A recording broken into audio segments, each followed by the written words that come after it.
Kom ons sit so, dan bid ons net saam. Here, wat 'n voorreg om U die heilige God te aanbid. En dat ons weet dat U die ewige, heilige en volmaakte God, U self na ons as mens neergebuig het. En in liefde U self kom openbaar het in U Seun Jesus Christus. U het dit nie gedoen omdat ons so besonder was, of omdat ons so spesiaal was nie. U het dit gedoen om U liefde, en U genade, en U barmhartigheid aan ons te kom openbaar.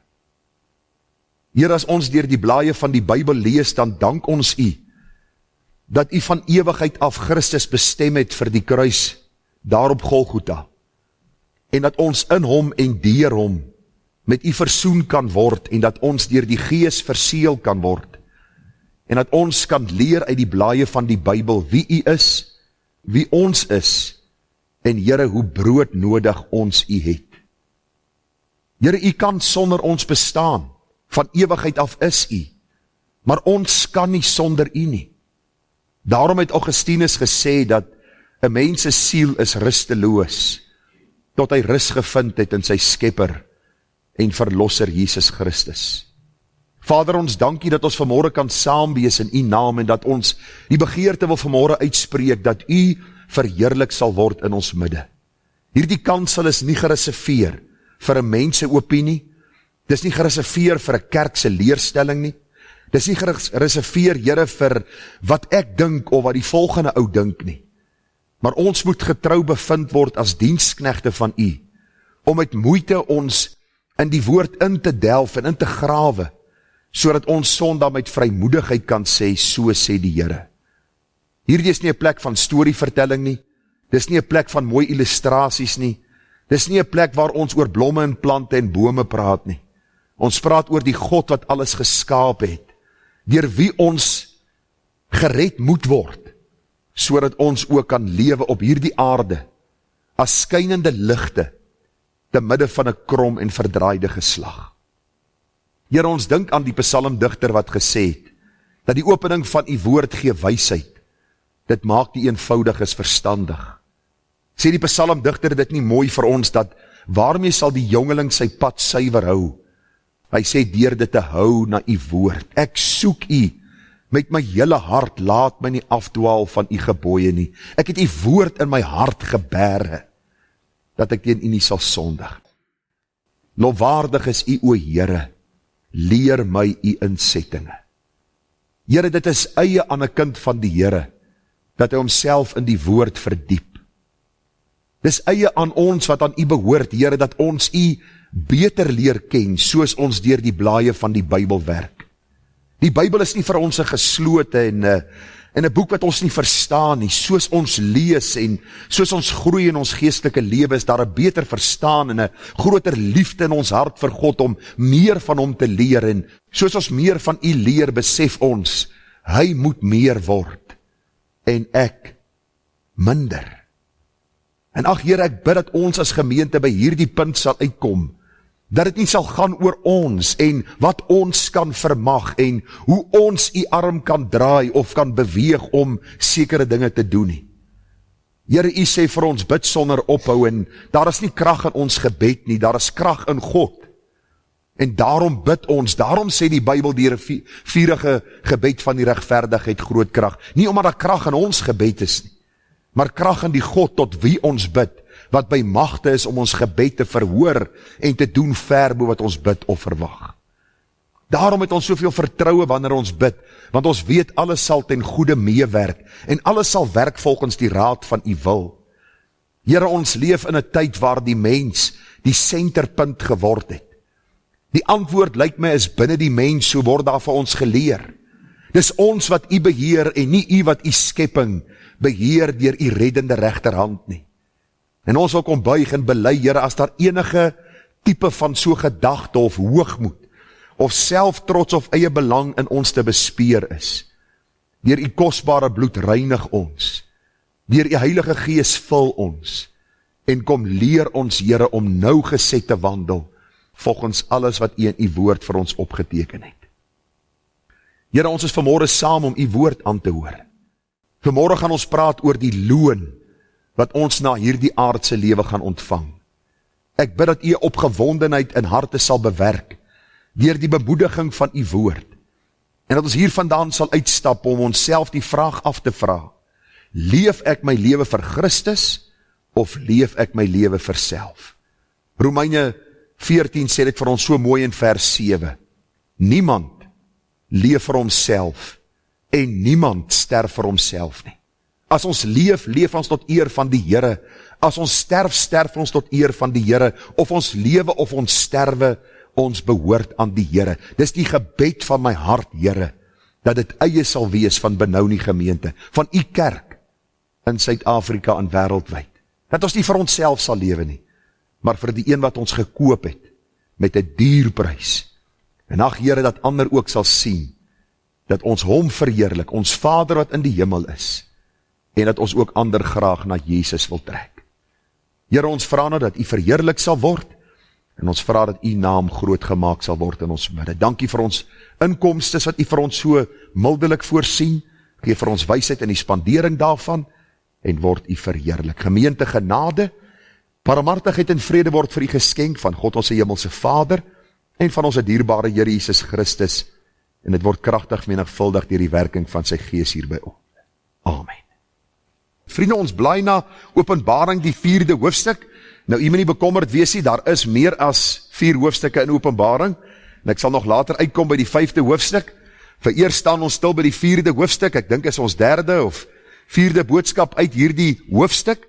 Nou, ons het nou so 'n bietjie al gepraat oor verskillende aspekte, wat ons nou net so kortliks met mekaar gaan hanteer, maar kom ons lees saam uit Openbaring 4 vers 1 tot 11, elke keer as ons dit lees, is daar 'n besondere vertelling daarin, besondere waarhede wat ons daarin raak sien, en hoe ons die Here ook kan verheerlik.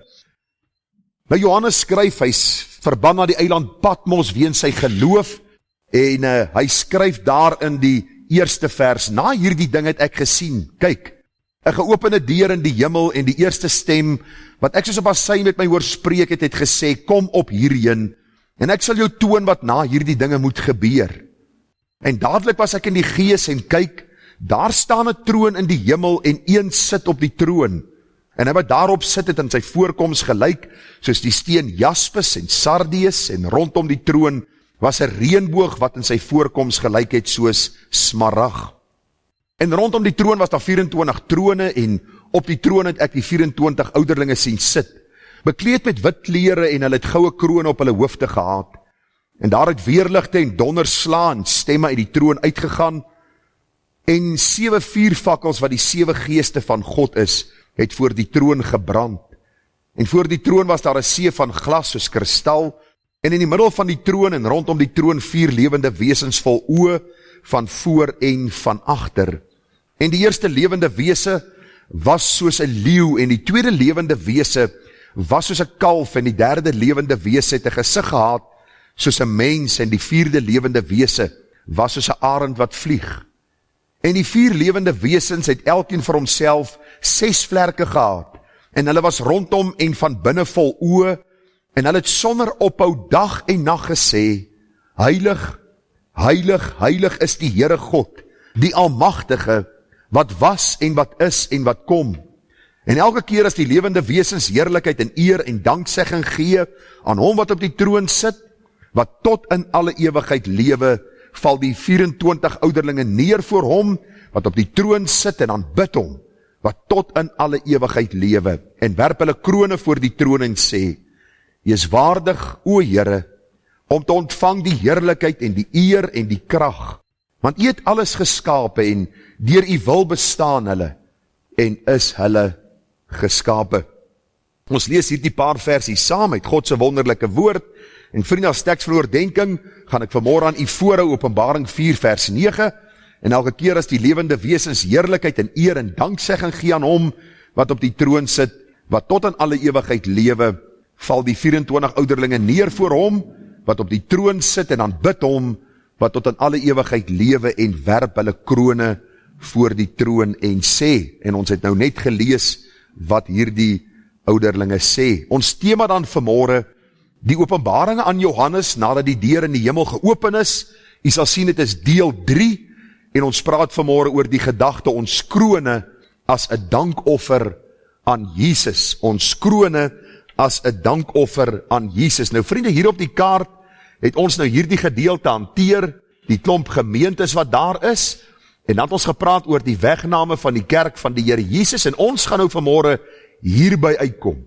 'n baie besondere geleentheid, die bruilof van die lam, die krone wat gegee gaan word, en ek wil vir u sê, soos 'n man en 'n vrou opgewonde is vir die dag van hulle huwelik, en daar die huweliksbevestiging, so moet kinders van die Here opgewonde wees, vir daar die dag van ontmoeting, waar ons hemelse bruidegom gaan sien, om krone te ontvang, en dan aan sy voete neer te lê. So daarom vanmôre, net vir u, kennisname, dat ons trek hier op die kaart, en ons gaan vanmôre hierdie gedeelte hanteer.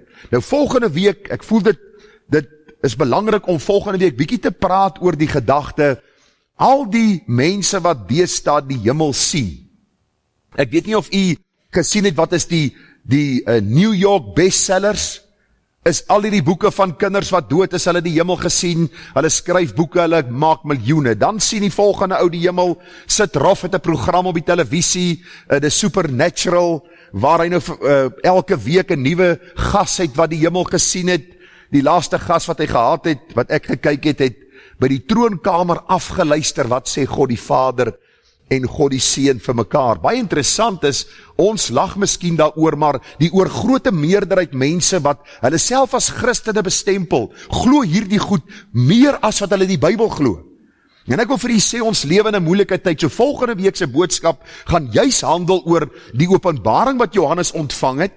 Is hierdie openbaring in God se woord vir ons iets wat substansie het, wat ons kan glo en wat ons ter harte kan neem? En hoe vergelyk dit met dit wat ons vandag hoor, drome wat mense sien? 'n tyd terug was Hugh Thomas se boek, Die Hemel is 'n werklikheid, 'n treffer gewees, en baie ander sulke boeke. So ons gaan volgende week bietjie daaroor praat. So, vanmôre dan staan ons stil by ons krone as 'n dankoffer aan Jesus. Nou vriende, ons het so bietjie in hierdie hoofstuk al gewerk, en ons het laasweek gekyk, waarom die 24 ouderlinge, wat in Openbaring 4 genoem word, die kerk van die Here Jesus verteenwoordig. Ons het vir u gesê, die 24 ouderlinge verteenwoordig die kerk van die Here Jesus, omdat die Bybel vir ons baie duidelik sê, dat die kerk van Jesus, die gereddes, die weergeborenes, saam met Christus sal regeer en oordeel. En u kan self die boodskap gaan luister, ek gaan nie vir u alles weer herhaal nie, ek gaan net hier en daar 'n teksvers, Openbaring 3:21, 1 Korintiërs 6 vers 2 en 3, en dan kan u ook sien Matteus 19:28, Lukas 22:30, en al die verse wat vir ons hierdie waarheid deurgee. Verder sien ons dat hierdie ouderlinge bekleed was met wit klere, verteenwoordigend van die kerk van die Here Jesus. Openbaring 3 vers 5 sê, wie oorwin sal bekleed word met wit klere. Openbaring 3 vers 18, wat die Here aanraai dat hulle hierdie rein kleed sal verkry, die feit dat ons in Christus rein en skoon sal wees. Hulle is gewas in die bloed van die lam. Openbaring 5 vers 7 sê dit vir ons baie duidelik, veral in vers 9, ons het die lied vanmôre gesing, u is waardig om die boek te neem, sy seels oop te maak, want u is geslag, en het ons vir God met u bloed gekoop, uit elke nasie, taal, volk en stam. Daarom kan ons die evangelie nie reserveer net vir enkelinge, of sekere bevolkingsgroepe nie. Daar is 2 rasse wat God geskaap het, die menseras en die diereras.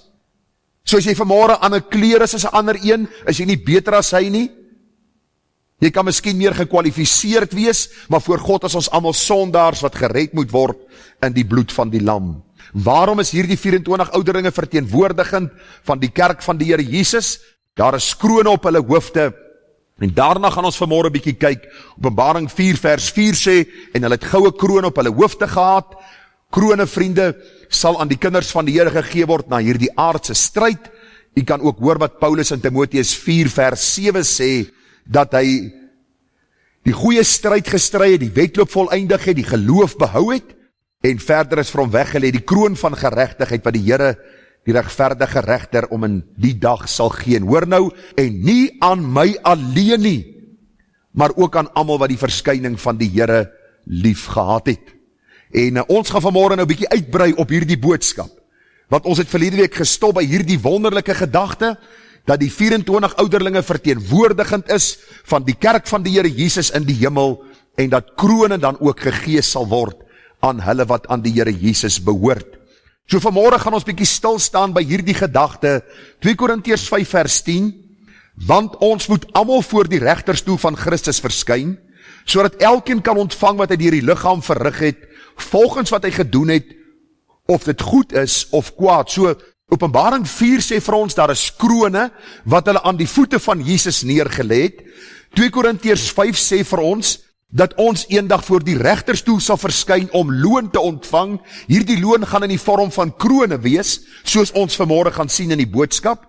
En die vraag is, gaan u en ek krone hê om aan die voete van die Here Jesus Christus neer te lê?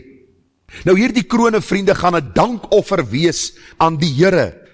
Dankbaar in die sin dat hy na ons gekyk het in ons sonde toestand. Toe ons rebelle teenoor God was, en u moet nooit dink dat u nie rebel teen God was nie. Ek hoor baie keer sê mense vir my, ek het in 'n goeie Christelike huis groot geword. En dan sê ek dikwels, as 'n vlooi in 'n broodblik gebore word hy nie 'n brood nie. Hy bly 'n vlooi. Jy kan in 'n goeie Christelike huis groot word, jy word 'n sondaar gebore, jy's op pad hel toe. Ons oudste seun, as hy so verlang, dan bel hy van Amerika af hier na ons toe. En dan as hy hier by 20 en 30 en 40 minute kom, dan weet ons die verlange is groot. En hy sê vir my hierdie week, toe hy my en Ethel bel, hy sê, pa, weet jy, toe ek in die pastorie groot geword het, het ek gedink, ek weet meer as hierdie klomp oukies by die skool, want hulle is goddeloos. Hy sê, later toe ek tot bekering kom, hoe die Here my gewys het, ek het niks verstaan van dit wat ek as kennis opgedoen het nie.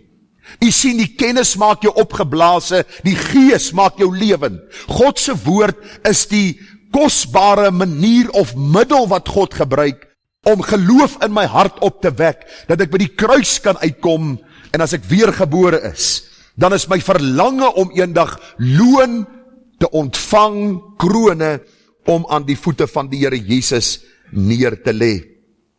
Nou vriende, net so dat ons bietjie duidelikheid kan kry, u sal sien, dat hier vir ons 'n troon aangedui word. Ons praat van die beloning van die kinders van die Here. U sal sien, dit word blou aangedui, die kerk van die Here Jesus, daai is nou nie die EG kerk gebou nie.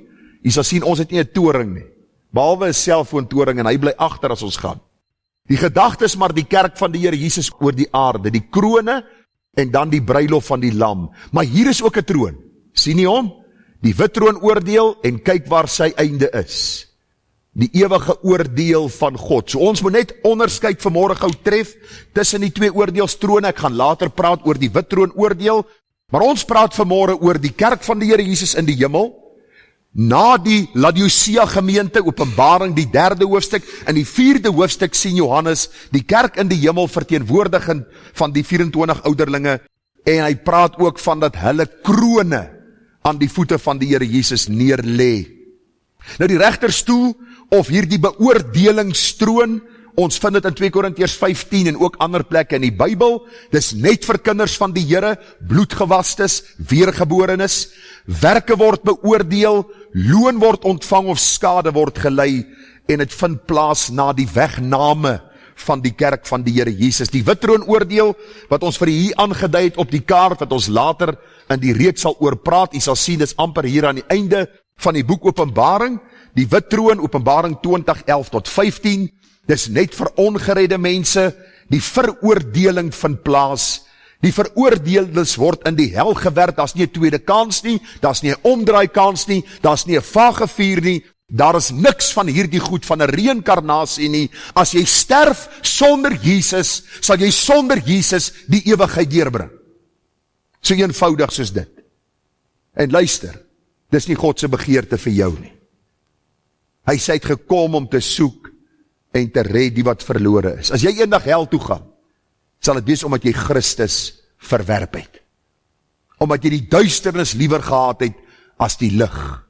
Omdat die wêreldse dinge vir jou belangriker was as die Here. Baie mense soek 'n agterdeur om te redeneer oor sis en oor so. As jy die Here Jesus nie ken nie, sal jy sy ewige oordeel ontvang. Dit vind plaas na die 1000-jarige vrederyk, soos aangedui daar op die kaart. U sal sien die 1000-jarige vrederyk waaroor ons sal praat, en dan hierdie oordeel van die Here. So kom ons val weg met die tyd wat ons oor het, en praat bietjie oor hierdie krone. Nou vriende, hierdie loon wat ons sal ontvang, gaan in die vorm van krone wees. Nou, ons weet nie presies hoe die krone gaan lyk nie. Die Bybel praat van krone van goud. Nou, een predikant het dit baie mooi gestel, as jy 3 krone kry, hoe gaan jy die 3 krone op een slag dra? En dis nie waaroor dit gaan nie. Die hele gedagte wat die apostel Johannes vir ons wil deurgee, ons gaan loon ontvang om aan die voete van die Here Jesus dan neer te lê. Nou professors Walwoord en Zak, hulle is baie goeie verklaarders van die woord. Hulle skryf in hulle kommentaar, The Bible Knowledge Commentary, bladsy 943, en sê die volgende oor hierdie krone. Hy sê, the crowns were similar than those given victors in Greek games, en in Grieks is dit die Stephanos.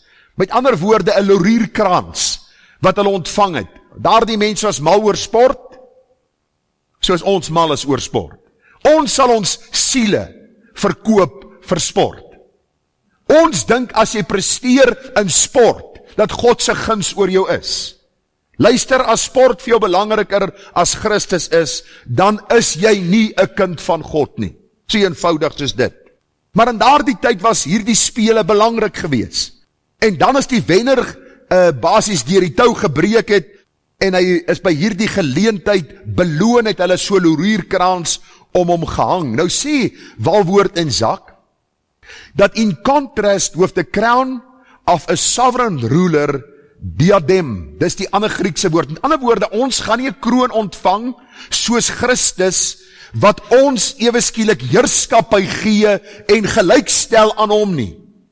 Die krone gaan 'n beloning wees, omdat ons volhard het in die stryd, en ons sal dan hierdie krone weer aan sy voete neerlê, as dankbaarheid oor wat hy vir ons gedoen het. Baie interessant is hoe ver ons al van die Bybel wegbeweeg het. Kinders vandag in huise dink, hulle ouers skuld hulle iets. Jy kry min dankbare kinders vandag, wat na pa en ma toe kom en vir hulle sê, dankie, pa, dat jy werk en 'n inkomste verdien om vir my te sorg. Die meeste kinders is so arrogant, as hulle 'n paar skoene kry, is hulle nie tevrede nie, en hulle ruk hulle self op, en hulle slaan hulle kamer deur toe, so asof hulle iets verdien. Dis eie aan die wêreld. Dis eie aan wêreldlinge wat sê, ek sal werk om vir my iets te verkry. 'n kind van God, wanneer hy die dag by die Here in sy heerlikheid kom en hy ontvang kroon, en dan sê Here, U is waardig om dit te ontvang. Want ek het nie eens U verlossing verdien nie. Wat nog te sê van hierdie kroon, hierdie beloning wat U my kom gee. Nou skryf hulle en hulle sê, the crown seems to indicate that the elders had been judged and rewarded. So hierdie 24 ouderlinge wat die kerk verteenwoordig, is beoordeel, hulle het loon ontvang, en hulle lê dit vrywilliglik in dankbaarheid aan die voete van die Here Jesus. Maar u moet saam volg vanmôre. Hierdie was vir my 'n geweldig interessante boodskap.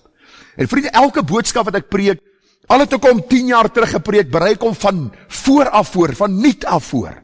En ek werk goed by en ek vat goed weg om die groei wat die Here my lewe gebring het ook aan u deur te gee, met die hoop dat u sal verstaan wat God uit die woord vir ons wil leer.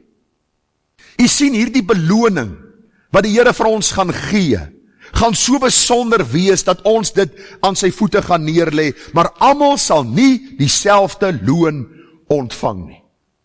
Nou, u kan miskien vra, nou, waar kom ek daaraan? Kom ek lees vir u 1 Korintiërs 3 vers 9 tot 16. Nou, ons is by ons huisgodsdiens met die boek Korintiërs besig.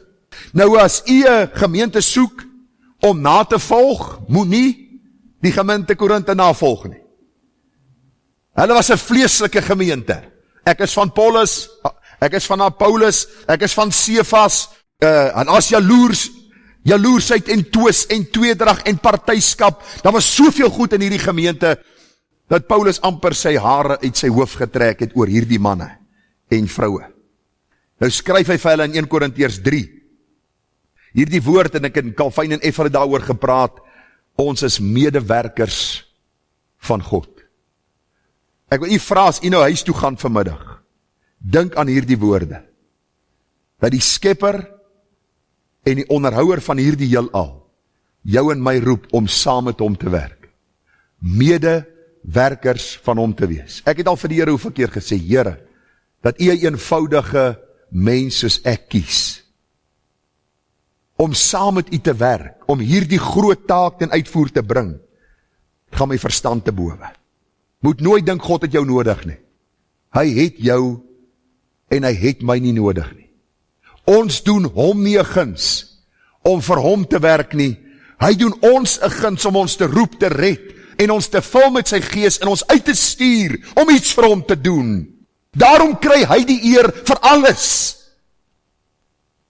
Ek hoor die afgelope tyd 'n klomp mense stuur vir my 'n boodskap en dan sê hulle vir my, luister, ons kom agter hier's 'n klemverskywing in hierdie gemeente. Die mens verdwyn en God verskyn op die voorgrond. Dis nie die mens wat God manipuleer en dikteer en voorskryf nie, maar is die God van hemel en aarde wat geëer word omdat hy God is. En ek is baie bly vir daardie klemverskywing. Ons is medewerkers van God, die akker van God, die gebou van God is julle. Volgens die genade wat God aan my gegee het ek soos 'n bekwame boumeester die fondament gelê en 'n ander bou daarop, maar elkeen moet oppas hoe hy daarop bou.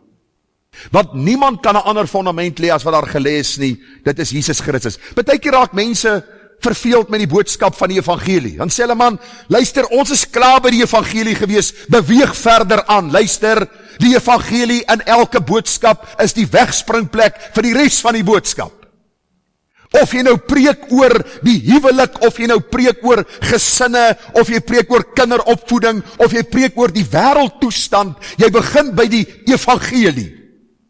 As die fondasie nie reg is nie, dan sal die lewe vorentoe nie reg wees nie. Interessant, hulle het statistieke gedoen en hulle kom agter, ek het met die persoon gepraat wat daarmee besig was en gepaard was met hierdie studie. Hulle sê dat die mense word vinnig lidmaat gemaak, nog voor daar sekerheid is dat hulle aan die Here behoort en voor hulle die vrug wys wat by die bekering pas. En dan sukkel die predikante en die ouderlinge gewoonlik vir die volgende 20 en 30 jaar om hulle net so half betrokke te kry en lief te kry vir die Here. Hoe pateties. As Christus jou fondasie is, het jy nie nodig dat iemand jou soos 'n krywa moet rondstoot van punt A na punt B nie. As hy 'n werk in jou siel doen, dan sal jy deur sy gees aangevuur word om iets vir hom te doen. Is jou fondasie vanmôre reg? Is dit Jesus Christus? Vers 12. En as iemand op die fondament bou, goud, silwer, kosbare stene, hout, hooi, stoppels, hoor wat sê die Bybel, elkeen se werk sal aan die lig kom, want die dag sal dit aanwys, omdat dit deur vuur openbaar gemaak word. En die vuur sal elkeen se werk op die proef stel, hoe danig dit is. As iemand se werk bly staan wat hy daarop gebou het, sal hy loon ontvang. As iemand se werk verbrand word, sal hy skade ly, alhoewel hy self gered sal word, maar deur vuur heen. Weet julle nie dat julle 'n tempel van God is en die gees van God in julle woon nie? Mense vra gewoonlik die vraag is, wat beteken hy sal gered word soos deur vuur heen? Ek weet nie, maar ek is ook nie bereid om te gaan uitvind nie. Daarom wil ek nou my allerbeste vir die Here gee. Een lewe. Gou gaan dit verby. Net wat ons vir die Here gedoen het, sal staande bly. Hou op wonder oor, wat beteken die vers en kan ek 'n kans vat en net so voor die deur toe is, kan ek induik daar by die hemel en ek hoop vir die beste. Vergeet daarvan. As jy die fondasie reg gelê het, en as Christus jou fondasie is, dan bou jy versigtig. Nie hout, hooi en stoppels nie, maar ons het gelees wat die woord vir ons sê, goud, silwer en kosbare stene. Die waarskuwing kom in 1 Johannes 2:28, en nou my kinders, bly in hom, sodat ons vrymoedigheid kan hê wanneer hy verskyn, en nie beskaamd van hom weggaan by sy wederkoms nie. Ek het 'n vriend gehad wat sy pa in die bediening was, en hierdie ou was in Amerika in Texas, en hy was die wêreld vol, en hy was nader aan die moderator van hulle kerk, en hy het met baie goed besig gewees. En hy vertel, toe hy so 70 jaar oud geword het, toe kry hy kanker. En hy sê, en hy slaap een aand, en hy sê, en hy droom. Nou, u weet hoe voel ek oor drome. Ek lê nie jou sy droom uit nie. Ek vertel u wat hy gesê het. Want baie keer as jy wakker word, dan is jou vrou vir jou kwaad, dan dink jy myself, ek het niks gedoen nie. Ek het nog nie eens opgestaan nie. Dan sy kwaad vir my, dan sê sy vir my, jy het gisteraan dit gedoen. Nee, ek het geslaap. Maar die droom was vir haar 'n werklikheid, 'n realiteit. So ons lê nie drome uit nie, ons weet drome is deel van ons menswees. En baie keer is ons ontstel as ons wakker word, en dan kom ons later agter, ons is dankbaar dat dit nie gebeur nie. Maar hierdie oom vertel, en hy sê, uit die aand, hy was siek, dit is kanker, hy is besig om dood te gaan. Hy sê, en hy droom, hy staan voor hierdie regterstoel van die Here. En die Here vra vir hom, Fani, wat het jy vir my op aarde gedoen? Hy sê, en hy wys 'n berg van werke. Hy sê, en hy sien hoe die engel daar die werke aan die brand steek. En toe die vuur klaar hierdie werke op die proef gestel het, hy sê, toe lê daar so klein hoopie. En die woorde kom, Fani, dis wat jy vir my gedoen het. Hy het wakker geword en hom wakker gehuil. En toe ek hierdie ding hoor, toe besef ek een ding. Ons is besig met baie goed. Maar ons is nie besig met ons verlosser nie. Ons weet nie, en ons verstaan nie, en ons begryp nie, soos die jare aangaan, hoe groot sy genade, en sy liefde, en sy barmhartigheid oor ons is nie, en het vuur ons nie genoeg aan, om vir hom siele te wen nie. Ons is so besig met hierdie tydelike lewe. Luister, as die Here jou red hy jou nie net van die hel nie, hy red jou om produktief te wees op hierdie aarde, vir sy koninkryk, en vir sy naam. 2 Johannes 1 vers 8 sê, wees op julle hoede dat ons nie verloor, wat ons deur arbeid verkry het nie, maar 'n volle loon ontvang. U sien, aan die einde van hierdie lewe gaan ons beloon word, of ons gaan skade ly. Openbaring 21 vers 4, hierdie was vir my so interessant, toe ek dit nagevors het, daar staan, en God sal al die trane van hulle oë afvee. En daar sal geen dood meer wees nie, ook droefheid en geween, en moeite sal daar nie meer wees nie, want die eerste ding het verbygegaan. Nou wie kan gou vir my sê, wat is die konteks van Openbaring 21? Dit gaan oor wat? Dit gaan oor 'n plek. Die hemel. Openbaring 21 gaan oor die hemel, en ons sê daar is geen trane in die hemel nie. Jy ken mos daai vrou wat hom so trek. Daar is geen trane in die hemel. Het jy dit al gehoor? Daar in Namaqualand was dit 'n treffer gewees. Hy het hom op radio in Namaqualand gespeel, het naderhand oorpleisies ingesit. Want die tannie het heeltyd dit gesing. Maar luister, die Bybel sê, God gaan die trane afvee. So met ander woorde, trane gaan daar wees. Maar as hy nie iets doen omtrent dit nie, sal ons 'n ewigheid lank hartseer beleef. En kom ek lees vir u wat Dr. Irwin Lutzer skryf in sy boek Your Eternal Reward. Hy is die predikant van die Moody Memorial Kerk, waar D.L. Moody gepreek het. Hy is nou die predikant daar, en hy skryf hier die volgende woorde. Die boek se naam is Your Eternal Reward. Hy sê, tears in heaven. In the minds of many Christians, tears and heaven simply do not belong together. But I believe there are good reasons why there will be tears in heaven. When we reflect on how we lived for Christ, who purchased us at such a high cost, we might weep on the other side of the celestial gates. Hy sê, our tears will be those of regret and shame. Tears of remorse for lives lived for ourselves rather than for him who loved us and released us from our sins by his blood. Hy skryf en sê, perhaps we would never cease crying in heaven if God himself did not come and wipe the tears from our eyes. Toe ek hierdie lees, toe breek dit amper my hart. Waarmee was jy hierdie week besig? Maar ek is besig, ek moet werk. Ek moet geld vir my vrou en my kinders in die hande kry. Daar is universiteitsgelde, daar is karre wat betaal moet word, daar is onderhoud wat gedoen moet word, en ek het geen probleem met dit nie. Maar as Christus nie die senter is, en jy elke geleentheid gebruik om hom te verheerlik nie, dan is jy besig met 'n verkeerde lewe. 'n Lewe waar jy loon sal verbeer, en voor hierdie God sal staan, en trane van berou sal huil, en dit sal vir jou vir altyd te laat wees. Dank hom vir sy genade wat hierdie trane sal afvee, volgens wat die Bybel vir ons sê, in Openbaring die 21ste hoofstuk. Was dit nie vir hierdie genade van die Here nie, sal ons miskien 'n ewigheid lank gehuil het in die hemel. Daar die pragtige lied sê, moet ek gaan met leë hande, moet ek so my Heer ontmoet. Geen siel gelei na Jesus, niks te offer aan sy voet. Oor die jare van verkoosting, hoe kan ek hulle dit weer deurleef? Jy gaan nie môre, gister en eergister oorkry nie, maar môre is 'n nuwe geleentheid. Gee jou beste vir die Here. Ek vra jou, ek pleit by jou. Daar gaan 'n dag aanbreek dat jy voor hierdie God gaan staan. Ons het hierdie week gehoor, baie hartseer nuus, mense wat effe veral baie sterk mee bevriend was. Die mense het nou so 'n paar maande terug geïmmigreer na Australië. Vroukie was 49, ma van 2 kinders of 3 kinders, en 'n jong, gesonde vrou, met die lewe wat voor haar lê. Sy val by die trap af en sy breek haar been hierbo. Toe sy probeer opstaan, toe breek die knie. En die bloed toevoer na die hart word op 'n manier amper half verhinder. En sy is gistermôre 5 uur oorlede.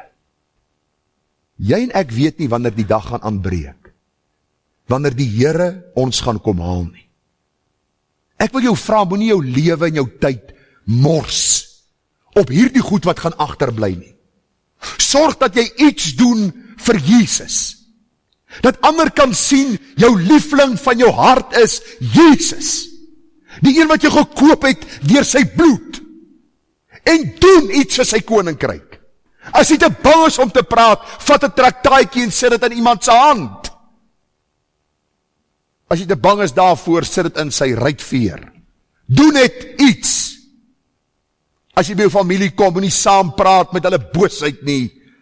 Geef vir hulle die evangelie van Jesus Christus. Ons gaan volgende week vir Anise kans gee om haar getuienis te kom gee. Hoe die Here haar uit sonde kom vrymaak het. Mag u en ek ook aangespoor en aangevuur word om iets vir Jesus Christus te beteken. Vriende, in daardie dag sal ons motiewe, ons toewyding, ons opofferinge, ja, ons verskonings en traagheid aan die lig kom. In daardie dag sal ons lewe soos 'n lokettreffer, ons diepste wese openbaar terwyl dit voor ons afspeel. In daardie dag sal ons weet, ja, verseker weet, het ek my beste gegee vir my allerhoogste, die konings van die konings en die Here van die leerskare. Ek weet ons almal gee nie elke dag ons beste nie. Maar lyk my dit het 'n verskoning geraak vir die deursnee Christen om nou niks te doen nie. Ag, ek is nie volmaak nie. Ek sal nooit wees nie. So kom ons gaan dit rustig aan. Moenie dat God jou onverhoeds betrap. Jou lewensdraad knip en jy voor hom staan. En miskien moet agterkom jy was nog nooit gered nie. Daarom het jy geen aptyd vir hom gehad nie. Of miskien dat jy gered was, maar deur sinnelose navolg van wêreldse plesiere loon mis om aan sy voete neer te lê. Dr. Ed Henson skryf, at a judgment seat, Christ will test the genuineness or character of believers' work. As ek iets doen, dan doen ek dit van harte, asof vir die Here en nie vir mense nie. As ek by daardie kinderhuis, by daardie ou swart seentjie werk, wat ek by myself dink, hy kort 'n goeie drag sla, en ek besef waardeur hy gegaan het en waarom hy hier sit, dan sê ek, Here, gee my 'n hart vir hierdie swart kind, dat hy iets van Jesus in my kan sien. Daardie buurman wat my so irriteer, met sy musiek, doem, doem, doem, En is 2 uur in die môre en ek moet Sondag preek. En hulle lag vir die snaakste ding of, kom ek sê, vir hulle lag vir niks, hulle lag net. Was eintlik niks snaaks wat gebeur nie. En jy dink by jouself, ek gaan hom nou uitsorteer. Nee, iets van Jesus. Terwille van sy siel en terwille van die koninkryk. Want jy sien ons hartse motiewe gaan getoets word in daardie dag. En nou gaan ons gou by die loon uitkom en ek gaan probeer vinnig daardeur gaan. As ons nie by almal uitkom nie, dan is dit nie nodig nie. Ek gaan nie vir u kwaad wees nie. U hoef nie vir my kwaad te wees nie. So, maar het u nog moed en spoed? Kom ons gaan by die eerste kroon uitkom. Die eerste kroon wat ons gaan kry, het gehoor, ons gaan nie almal dieselfde loon ontvang nie. Maar die eerste kroon gaan wees die kroon van die lewe, of ook genoem die martelaarskroon. Nou vriende, ons weet nie veel van marteling vandag nie. Die marteling wat u miskien deurgegaan het hierdie week was toe die wekker 6 uur afgegaan het en die begaat het hy moes 8 uur afgegaan het. Nou dink jy by jouself, Jesus, hoekom moet ek so gestraal word? Dis nie straf nie, dis nie marteling nie, dis deel van die lewe. Toe u nou gisterand beerdkrag gehad het, 8 uur gisterand, toe ons nou bietjie saam wil kuier, toe is daar duisternis op hierdie aarde. En veral in benau nie. En jy dink by jouself, hoekom moet ek so ly? Dis nie lyding nie. Dis deel van gered en ongered. Hierdie martelaarskroon, vriende, sê die Bybel, gaan gegee word aan hulle wat ly met 'n lang y. Hy sê vrees vir niks wat jy sal ly nie, Openbaring 2:10. Kyk, die duiwel gaan sommige van julle in die gevangenis werp, sodat julle op die proef gestel kan word, en julle sal 10 dae lang verdrukking hê. Wees getrou tot die dood toe, en ek sal jou die kroon van die lewe gee. Nou hierdie kroon sal aan almal gegee word, wat op een of ander manier vir die saak van die Here gelei het. Hier is die belangrike deel van die verduideliking van hierdie kroon. Jy het gelei vir die saak van die Here. Op 'n manier het jy hartseer, pyn of selfs die dood gelei terwille van die saak van die Here Jesus. Die eerste martelaar waarvan ons lees in die Nuwe Testament is Stefanus. Jy onthou, hy is een van die diakens gewees, ek gaan nie alles lees nie, Handelinge 7:54 tot 60 sê, en hulle het Stefanus gestenig, terwyl hy die Here aanroep en sê, Jesus, ontvang my gees. Hy het op sy knieë geval, en met groot stem uitgeroep, Here, reken hulle hierdie sonde nie toe nie. Wat het Stefanus gedoen? Hy het eenvoudig die evangelie aangaande Jesus verkondig. Luister, u moet tog nie dink almal staan en wag dat ons uit hierdie kerk moet kom, dat ons die evangelie in hulle moet bring nie. Jy gaan inteendeel, hierdie week as jy in die wêreld kom, 'n gesindheid kry van so bietjie vyhandigheid. Wie dink jy wie's jy? Heilige, Bybel onder die arm. En hulle soek elke geleentheid om jou te kapittel oor iets wat jy doen, wat hulle nie mee saamstem nie, om hulle self te regverdig in hulle sonde. Stefanus was bereid om dood te gaan, terwille van Jesus. Is jy bereid om op te staan by jou werk, in jou samelewing, tussen jou familie? Ek hoor dikwels mense wat sê, maar ons kuier so min, ek wil nie konflik hê as ons kuier nie. As jy 'n kind van God geword het, het jy aangemeld vir konflik. Die Here sê in 'n huis sal 'n pa teen sy seun wees en 'n ma teen haar dogter. Huisgenote sal jou vyande word, terwille van Jesus. As jou familie nie lief is vir Jesus nie, dan kan jy nie met hulle assosieer in die sin, om jou getuienis prys te gee, en Jesus in die kar te los as jy uitklim, en saam te kuier en te dink, jy gaan by hom loon ontvang nie. Lyding is belangrik, daar is baie broers en susters van ons wat vanmôre doodgemaak sal word vir hulle geloof. Het jy al daaraan gedink? Ons as gesin bid gereeld in die aande vir hulle wat vervolg word. Dan bid ek, Here, deur u gees maak hulle bewus daarvan, dat daar ander kinders is wat vir hulle bid, dat hulle hierdie stryd sal kan deurstaan, en bereid sal wees om deur die doodsjordaan te gaan, terwille van Jesus. Maar verder het Jesus ook vir ons gesê in Lukas 10 vers 3, ek stuur julle soos lammers onder die wolwe. Nou, ons het gister gebraai, lamsvleis. Lekker. Maar in elk geval, het jy gesien wat doen 'n wolf met 'n lam? Hulle drink nie tee saam nie, Dis nou nie soos Rooikappie en Wolf se storie, dat hulle lekker saam kuier nie. 'n wolf verskeer 'n lam. Een van my oud lidmate in Vredendal het my hierdie week foto's gestuur van 'n luiperd op sy plaas, en die kleiner enetjie wat hierdie ooi gegryp het, in 'n oomblik doodgeby, die ander enetjie was 'n rukkie lank gestoei. Met die jare van ervaring wat hy het hy vir my gewys wat doen 'n roofdier met 'n lammetjie. Jy en ek word uitgestuur as lammetjies in hierdie wêreld. Die wêreld is vol wolwe. En wat verwag ons? Ons mag nie 'n merkie opdoen nie, dan's Jesus kwaad vir ons. Dan is Vader nie goed vir ons nie. Dan begin ons moet self ondersoek, wat het ek alweer verkeerd gedoen? Hoekom het ek so suffer? Luister, lammetjies, wolwe, ons word uitgestuur. As jy die Sondag terugkom, moet 'n paar skrape en 'n paar bytmerke nie, was jy nie getrou aan Jesus nie. Die wêreld sal jou haat. Ek moet vir u sê, na al die jare, en ek gaan ietsie so van my persoonlike lewe deel, al die jare nog, tot op hierdie dag wat ek voor u staan, is daar vrees as ek die evangelie moet verkondig. Want ek weet hoe kan mense optree. Maar ek doen dit. Nie omdat ek 'n predikant is nie, omdat ek 'n kind van die Here is. Jesus sê, in die wêreld sal julle verdrukking hê. Daar is baie vriende wat weergebore is, wat fisies vervolg word. Ander weer is gestrem, is siek of verlam.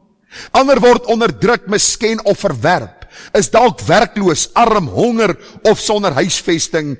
Hulle word almal aangemoedig om die geloof te behou en op hulle moeilike weg te volhard. Sommige van hulle kry uitkoms in hierdie lewe, word gesond, word van hierdie verdrukking vry verlos, en ander nie. Die hoofsaak is dat hulle tot die einde toe getrou sal bly en wag op die volmaaktheid wat ons eendag in die hiernamaal sal ontvang. Ek dink aan 'n man soos Justin Peters. Wie van u het al gehoor van hom? As u nog nie gehoor het, tik in Justin Peters by Google, kyk na sy goed. Hy is 'n baie briljante student van die woord. Hy's verlam, sy arm staan so, hy sit in 'n reistool. Hierdie man is deur al hierdie sogenaamde geloofsgeneeshere, goddelike geneeshere, ouens wat salf en bid en die bloed en bestraf en die wonde en al die goed. Hy's deur almal van hulle, en hy besef toe hy by die woord uitkom, hulle is leenaars. Hulle kan nie vir hom gee wat hulle beloof nie. Vandag is hy 'n man wat getrou vir duisende die waarheid van die evangelie verkondig. Hy ly fisies, hy het pyn in sy liggaam. Joni Eerickson Tada, wat verlam is, pyn in haar liggaam. Daar's kinders van die Here wat vandag hulle werk verloor het, omdat hulle getuie was vir die Here. Daar is kinders van die Here wat vanmôre honger is, en wat swaar kry, en hulle ly ter wille van Jesus. Ek wil jou vanmôre vra, volhard. Dis een ding om goed te begin. Dis iets heel anderste om goed te eindig. Mag die Here genade gee. Daarom sê 2 Korintiërs 4:16-18, daarom gee ons nie moed op nie, al vergaan ons uiterlike mens ook, nogtans word die innerlike mens dag na dag vernuwe. Ons ligte verdrukking wat vir 'n oomblik is, bewerk vir ons 'n alles oortreffende ewige gewig van heerlikheid. Want ons nie let op die sigbare dinge nie, maar op die onsigbare, want die sigbare dinge is tydelik, maar die onsigbare ewig.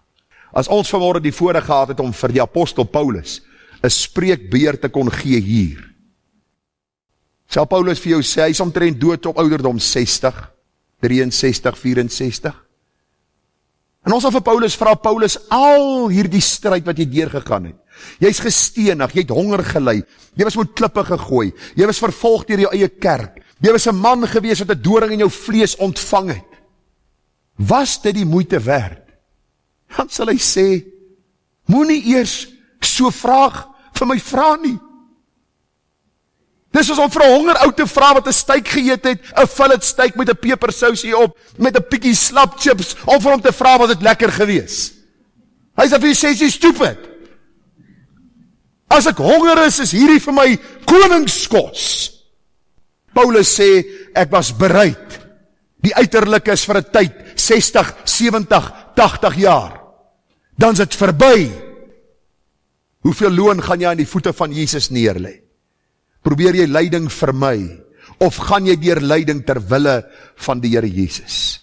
Hoeveel mans is daar wat ly wat hulle vrouens die Here nie wil dien nie? Vrouens wat ly omdat hulle mans die Here nie wil dien nie. Kinders wat ly omdat hulle ouers die Here nie wil dien nie en anderste om. Hierdie lyding sal beloon word, sê die Bybel vir ons wanneer die Here hierdie kroon gee. Kom ek hanteer nog hierdie kroon as 'n laaste kroon, ons sal nie die ander klomp kan hanteer nie, die tyd het ons ingehaal. Die onverwelklike kroon, ook genoem die wedloperskroon. Nou vriende, ons lees daarvan in 1 Korintiërs 9:24. Paulus sê, weet julle nie, dat die wat op die baan hardloop, wel almal hardloop, maar dat een die prys ontvang nie? Hardloop sodat julle dit sekerlik kan behaal. En elkeen wat aan 'n wedstryd deelneem, onthou hom in alles. Hulle nogal om 'n verwelklike krans te ontvang, maar ons 'n onverwelklike. Nou ek is nogal lief vir golf, nou die ander naam is loop en soek, of weer probeer. Ek dink nie hulle met die naam golf genoem het nie, want ek weet nie wat daai naam beteken nie. Maar ons loop en soek en ons probeer weer en ons loop en soek. Maar ek kyk graag programme van ouens wat kan golf speel. Ouens soos Rory McIlroy en Scottie Scheffler, wat nou nommer 1 in die wêreld is, gedisciplineerd. Oefen, eet reg, is manne wat ure staan en sekere goed aan hulle golfswaai oefen. Hulle oefen daar op die putting green, oefen hulle om die bal op 'n manier in die gat te kry, hulle lees draaie en alles. Dis wat Paulus hier sê. Hulle onthou hulle in alles. Hulle is gedisciplineerd om hulle liggame te brei, om die beste in die wêreld te wees in die sport wat hulle doen. En luister, as hulle sterf, vat hulle niks saam van wat hulle op aarde so hard aan gewerk het nie. Jy kan die beste golfswaai in die wêreld hê, as jy doodgaan, is jy dood. In die hemel is nie 'n golfbaan nie. Ok, ek was nog nie daar nie, maar ek kan nie dit waarborg, want het gaan nie oor golf nie. Daar's nie in die hemel 'n PlayStation waar jy gaan speel nie. Daar's nie in die hemel 'n tennisbaan of Uno wat mense speel nie. Die hemel is 'n plek van heerlikheid waar die Here sy kinders gaan beloon, en ek wil vir u sê, die beste gedagte wat u oor die hemel kan kry. Die hemel is nog 1 miljoen maal meer as dit, want die heerlikheid van die Here sal daar wees. Ek sien deesdae dat mense met baie goed besig is. Hulle dissiplineer hulle self op elke moontlike manier om die beste in hulle sport of in wat ook al te wees. Paulus sê, ons as kinders van die Here moet ons self toewy aan die Here om hierdie onverwelklike kroon van heerlikheid te ontvang, die wedloperskroon. Hulle wat volhard te midde van omstandighede, spot en wêreldse druk sal beloon word. Jy moet onthou, die geestelike lewe is nie maanskyn en rose nie. Die Bybel vergelyk dit met 'n wedloop, 'n geveg, 'n stryd. Hierdie geveg is 'n boksgeveg as jy die Bybel gaan lees. Paulus sê, ek slaan nie soos een wat in die lug slaan nie. Efesiërs 6, die wapenrusting, ons is in 'n oorlog as ons kinders van die Here is. As jy nou gedink het, jy het aangemeld vir health, wealth en prosperity, vergeet dit. Dis net hulle wat dit preek wat dit het. Wat by ander steel deur 'n valse verklaring van die woord. As ware kinders van die Here is ons in 'n wedloop, 'n marathon, 'n kommerits as ons dit so kan uitdruk. 'n Boksgeveg waar ons teen Mike Tyson in die kruit klim en ons dink by onsself, hy gaan ons pap slaan. Maar die Bybel sê wat in ons woon, Jesus Christus, is sterker. Ek probeer vir u hierdie illustrasie deurgee, hoe intens die geveg is in die geestelike lewe, maar hoe wonderlik die oorwinning is. Die oorlog is intens. Die oorwinning is verseker. Hebreërs 12 vers 1, daarom dan terwyl ons so groot wolk van getuienis rondom ons het, laat ons ook elke las aflê en die sonde wat ons so maklik omring, en met volharding die wedloop loop wat voor ons lê. Vers 4 sê, julle het nog nie ten bloede toe weerstand gebied in julle stryd teen die sonde nie. Luister, volharding beteken ek hou aan, of ek lus voel of nie, of die emosie saamwerk of nie. Bobby Bakker het nou die boodskap gepreek, toe praat hy oor Bybelse liefde. Hy sê Bybelse liefde is 'n daad van die wil, en saam met dit kom emosie, en dit beheer my optrede teenoor die een wat ek lief het. In die eerste plek, as ek in die môre opstaan, al voel ek nie lus om op te staan nie, dan staan ek op want ek moet tyd met die Here spandeer. Hoekom? Want ek het hom lief. En dan word my gevoel word oorheers deur hierdie begeerte om God gehoorsaam te wees.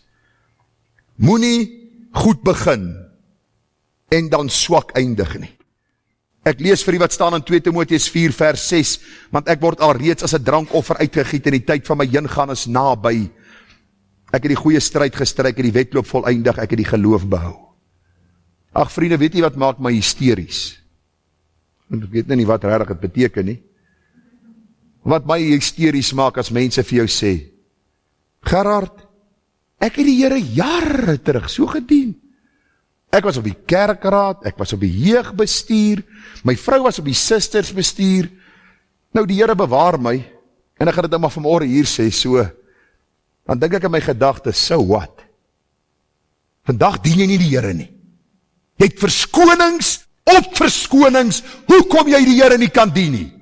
Dis hierdie verskoning, en is daai verskoning, los die Here eerder. Wat miskien is jy besig met 'n valse godsdiens, wat jy nie loon gaan gee nie, maar veroordele. As ek hard in my uitspraak, ek dink die Bybel is baie harder as ek. Een van die skrywers skryf, hy sê, church should be the excuse for missing everything else. Toets vanmôre jou lewe. Ek dink die meeste mense, en baie in ons gemeente ook, sal alle verskonings gebruik om nie in die kerk te wees nie. Ek lees hier die week 'n aanhaling wat 'n man skryf, hy sê, as jy nie tyd het vir ander kinders van die Here nou op aarde nie, waarom wil jy in die hemel by hulle wees? Verstaan jy die punt waantoe ek beweeg?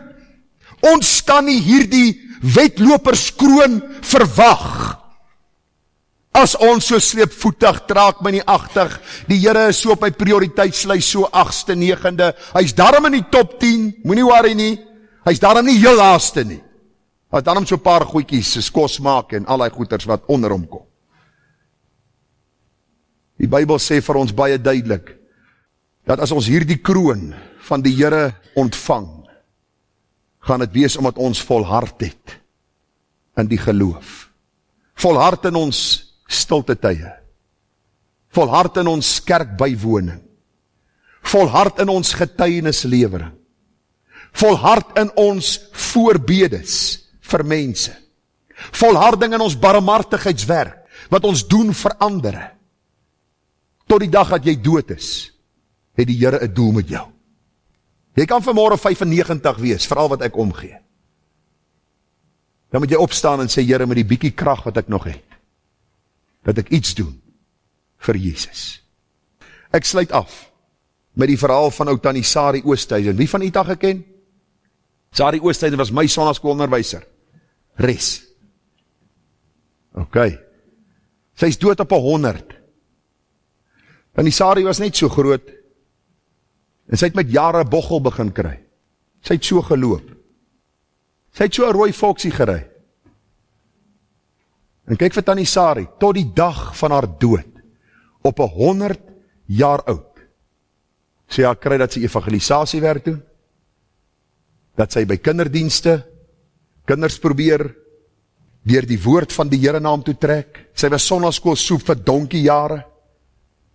En ek kyk terug in my verlede en ek sê, Here, dankie vir die mense wat u vir my dat leer ken het, wat my kan aanmoedig om ook in hulle voetstappe te volg.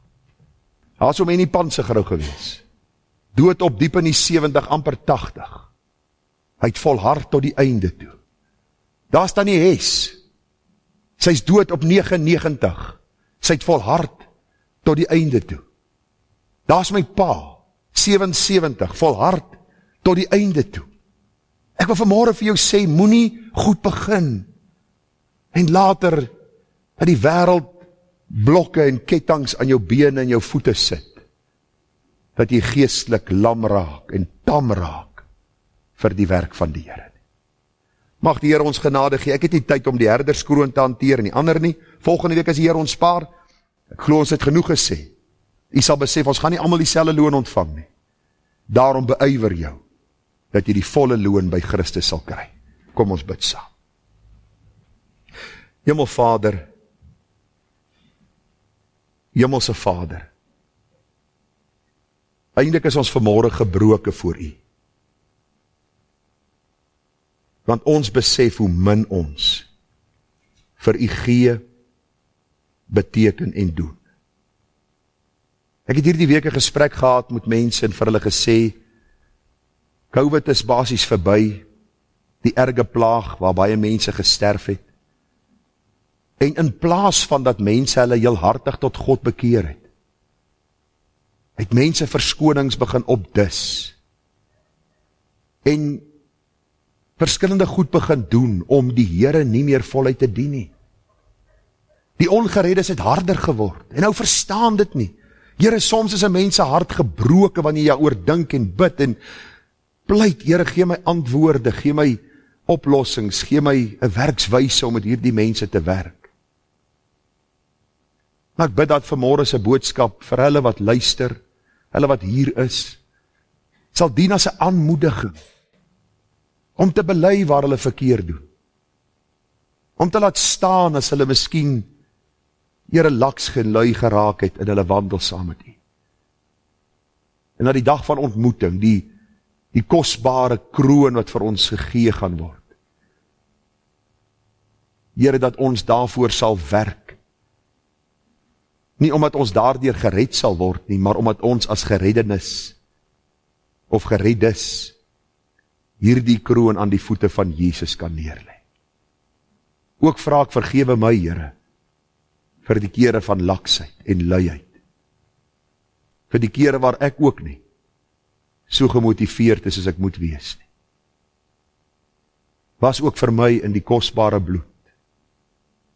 En vier my en my huis aan, my broeders kerkraad en hulle gesinne, dat ons die vlees sal kastei en dit diensbaar sal maak aan Christus, sodat ons volle loon sal ontvang. En hy dankbaarheid dit as 'n offer aan U, as 'n dankoffer vir hierdie verlossing, wat U vir ons bewerk het. Help ons daarin, Here, en word U verheerlik. Amen.